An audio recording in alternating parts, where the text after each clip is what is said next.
Salut la famille.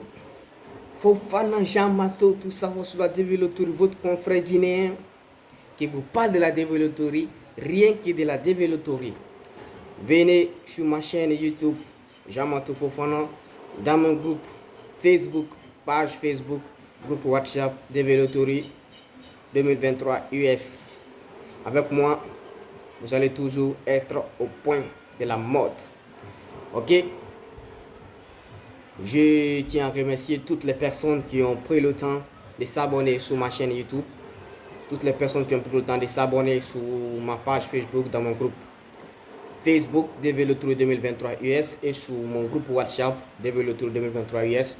Je vous remercie, je vous souhaite bonne fête de Pâques à tous mes frères chrétiens qui sont sur ma page et bonne continuation des jeûnes de carême à tous mes frères musulmans qui sont sur mes différentes plateformes.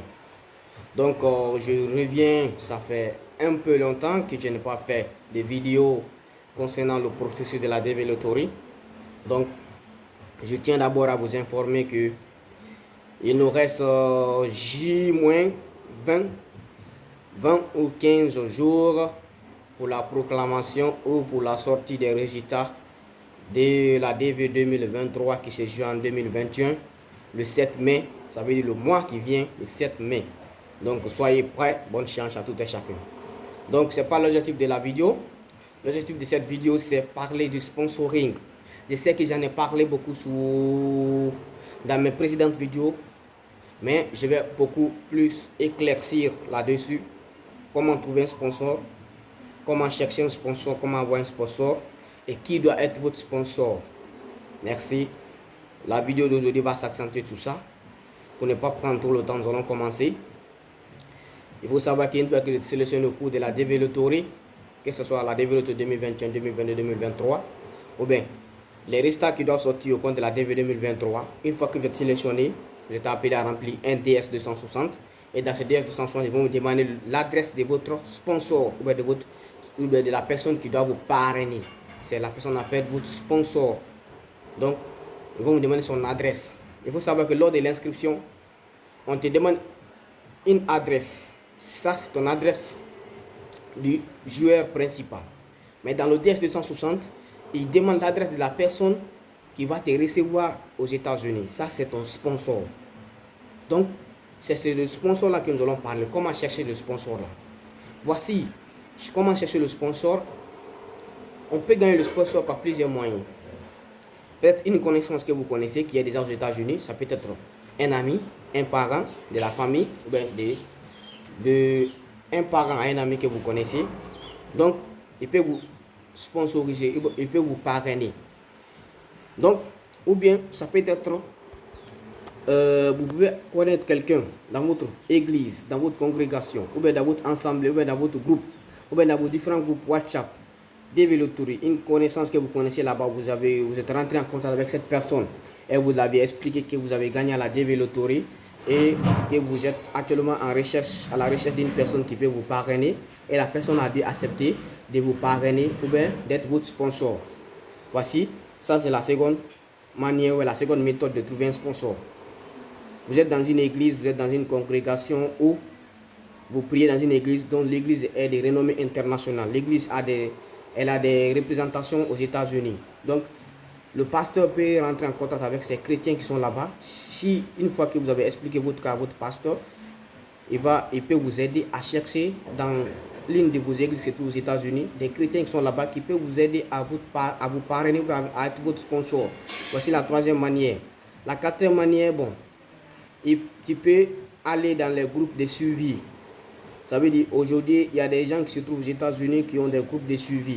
Ils peuvent t'aider à t'inscrire, t'aider à gagner un sponsor, mais c'est payant. Donc, je pense que dans mes précédentes vidéos, j'avais dit le groupe Yves Gay Group, c'est un grand qui se trouve aux États-Unis, précisément à Denver. Il y a un groupe qu'on appelle Yves Gay Group. Ils aident les gens à jouer, ils peuvent faire ton inscription. Et tout le processus quand même.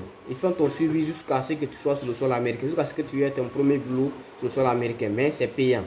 Donc voici au moins 4 méthodes pour trouver un sponsor. Maintenant, la grande question qu'on se pose, qui doit être notre sponsor? Quels sont les critères qu'une personne doit remplir pour être ton sponsor, ou bien pour te parrainer. Il faut savoir que dès que quelqu'un est ton sponsor, il doit t'amener ses documents. Ça veut dire ses relevés bancaires, c'est quand même ces documents administratifs. Parce que c'est avec ces documents-là que tu vas aller à l'interview. Ou bien il va t'amener l'affidavit au support. L'affidavit au support, dans ce document-là, comporte le I-134 et le I-130 plutôt. Donc, c'est le document-là qui va t'envoyer. Le document-là n'est fourni que par le service de l'immigration qui se trouve aux États-Unis. La personne va aller demander le document-là, il va remplir et il va envoyer le document-là peut-être par DHL, il va t'envoyer par email, tu vas imprimer et tu vas aller avec ça lors de l'interview. Ça, c'est le document que le sponsor doit t'envoyer. Maintenant, qui doit être ton sponsor? Ton sponsor, c'est quelqu'un d'abord qui doit avoir un revenu qui dépasse au moins les 40 000 $ par an. Ça veut dire s'il est aux États-Unis et qu'il travaille, ou bien il exerce un petit métier, ou bien il travaille quand même, il reçoit quand même une rémunération à chaque fin de semaine, ou bien à chaque fin de mois. Ses revenus là doivent dépasser les 40 000 $ par an. Donc, au-dessous de ça, il ne peut pas te sponsoriser, il ne peut pas te parrainer. Mais au-delà de ça, ou bien à égalité de cette somme, il peut te parrainer. Voilà. Donc, ton sponsor aussi doit être américain ou bien il est détenteur de green card. Ça, voici les critères que ton sponsor doit remplir. Et ton sponsor ne doit pas avoir des antécédents criminels.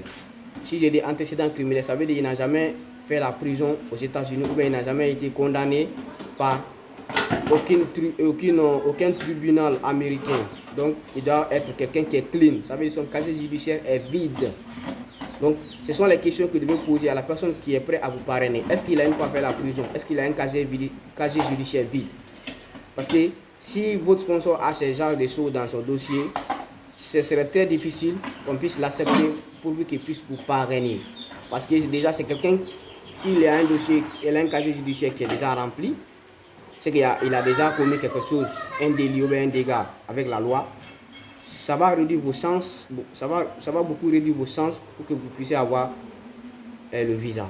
Donc, ça c'était tout ce que votre sponsor doit avoir. Il doit être clean, il doit avoir un casier judiciaire vide et il doit avoir un revenu mensuel ou bien trimestriel ou bien annuel quand même qui dépasse les 40 000 $. Donc, il doit vous amener l'affidavit au support. Et l'affidavit au support, c'est un document dans lequel se trouve le I-130. C'est un document qui atteste que telle personne qui se trouve aux États-Unis a les moyens économiques, financiers. Et en plus de ce document, il va vous amener ses adresses où il loge aux États-Unis. Il est marié, il n'est pas marié, il est naturalisé américain ou bien il est détenteur de green card. Tout ça là, ces informations supplémentaires. Parce que, pourquoi je le dis, on peut vous poser ces questions-là lors de l'interview. Qui est votre sponsor? Qui va vous héberger? Qui va vous parrainer? Et il faut savoir que même si votre sponsor n'a pas les moyens économiques, ou bien au cas où votre sponsor il serait en défaillance en défaillance, je dis en griffe quoi, de vous soutenir matériellement, vous-même vous devez avoir une somme comme agent de poste. Parce que vous ne savez pas. La personne peut vous dire, il peut t'amener ses relevés bancaires, tout. Ça, c'est des documents. Mais en réalité, est-ce qu'il a cette somme? Une fois que vous serez là-bas, donc vous devez avoir vous-même votre somme sur vous-même. Parce qu'on ne sait jamais. C'est un pays étranger. Donc, au moins, vous pouvez avoir 3 000 $, 4 000 $, 2 000 $, au minimum 2 000 $ sur vous-même.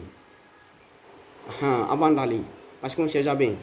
Et si tu cherches un sponsor, il te dit, il peut t'aider à te fournir ses relevés bancaires, l'affidavit au support, combiné au I-130, il peut il peut te donner ces documents-là. Mais lui, il peut te donner ces documents-là, mais une fois que tu seras sur le sol américain, tu vas te chercher toi-même. Juste, il va te donner ces documents-là, juste que tu puisses aller à l'interview pour pouvoir bien passer ton interview. Au cas où on te poserait les questions sur qui va te parrainer, ou bien qui va t'héberger matériellement et financièrement. Mais il faut être prêt économiquement avant d'aller. C'est mieux. Et je tenais à vous informer que je ferai dans mes futures vidéos à venir, je ferai une vidéo sur comment s'inscrire à la DV Loterie. Malgré qu'actuellement on ne peut pas s'inscrire sur le site officiel, mais je vais faire un tutoriel sur notre site sur comment s'inscrire à la DV Loterie et je vais vous balancer sur ma chaîne YouTube. N'hésitez pas à liker la vidéo, à partager si vous avez aimé la vidéo et à liker la vidéo, à vous abonner tout en activant la cloche de notification, surtout juste en bas de votre petit écran. C'est votre confrère Jean-Matou Fofana, tout savoir sur la développerie. Si vous avez des questions, des suggestions, vous pouvez les poser dans la barre de commentaires. Je vais me faire le devoir de vous répondre dans les prochains jours à venir. Merci, ciao.